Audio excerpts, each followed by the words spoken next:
Now, mind you, okay, so this is not the proper way to do this. So by no means, please do not try this at home to do this. And I can already see the comments now. You're doing it wrong, you're screwing up, you don't know nothing, ha ha ha. I know that.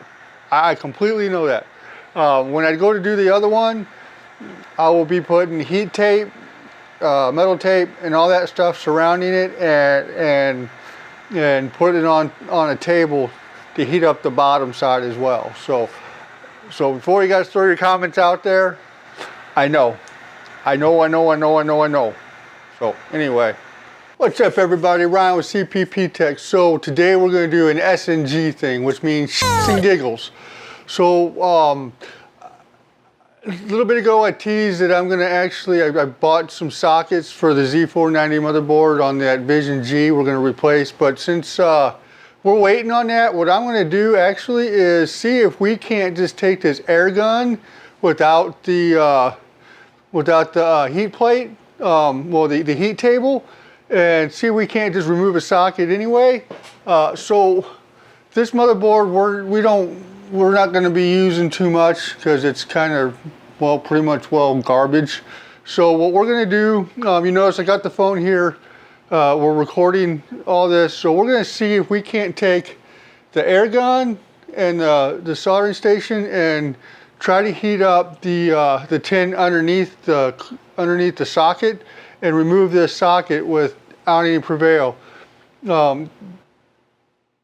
I guess the premise of the thing is, for one, you know, I've never done this before, so therefore practice mode, and two, to see if we actually really need that heat table, and if not, it's possible you guys can, you know, acquire a solder station and do this yourself. So I'm going to move this out of the way, the motherboard, and we're actually going to apply some flux to it before we even heat this up.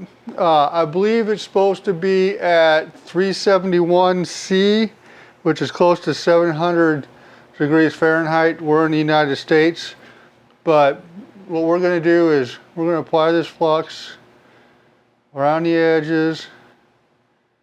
If you notice, I've got it on this wood.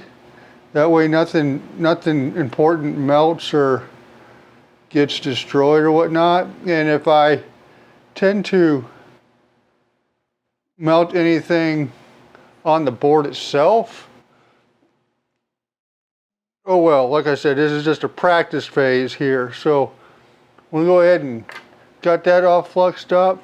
And what we're going to do is bring this down just a little bit. I'm going to cover the whole thing and then make sure we're up on it, and then we're going to raise it up to about right there, and we're going to bring this, oh shoot, that was up to 800. I'm going to bring this down to 371. Now, the instructions on this soldering machine is telling me this is in Fahrenheit, but it seems like it's actually, or in Celsius, but it seems like it's going to Fahrenheit. We'll just do 380. Go ahead and let that heat up and see what we get. We're going to utilize,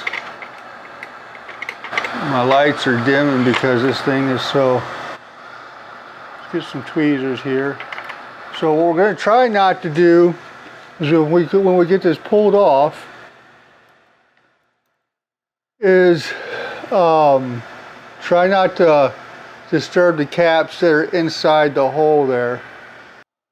The other thing that I'm worried about is actually melting that plastic that the actual socket is built around.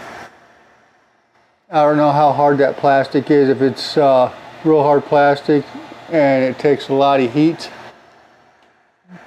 There it is, it's starting to smoke a little bit. You know, I watched a video, Dave Bauer actually replaced a single pin and melted the plastic on there. It worked, no harm, no foul, but I just don't know how much heat resistant that plastic is. Now it's starting to smoke. I can see it smoking. Now let it sit there for a little bit longer. 10 years later. Bring it up and add some more flux to it.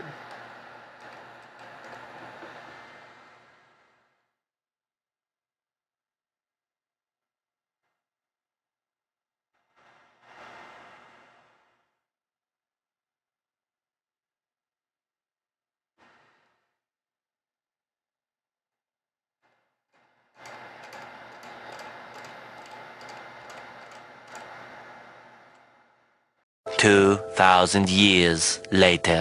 Good, let's just max this turd out. 896. Now that's degrees or Celsius. If that's degree or Celsius, that's really hot. But I think that's in degrees, to be quite honest with you. 3,000 years later.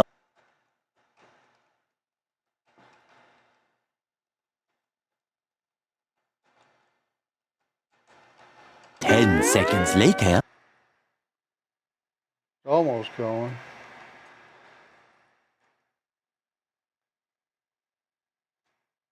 Yeah.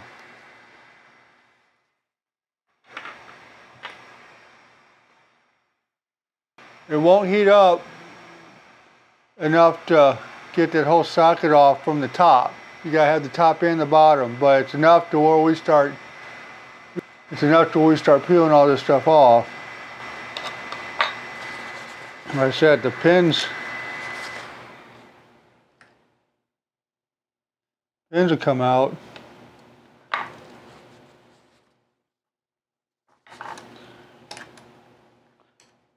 But it's melting. Ooh, that's hot. Idiot. Idiot. Alright guys, so that was a bust for me. Let me know in the comments down below if you had success doing it this way, on this method. I will be using a heat table because that is the proper way to do this, because it gets the bottom hot and the top hot and actually melts that tin on an even fashion. So anyway, if you like this, subscribe, like, you know what to do. It's YouTube, going back to that. So I'll see you guys in the next one. I'm not going to do the buy thing. Not going to do it. No. Okay. Bye. Bye.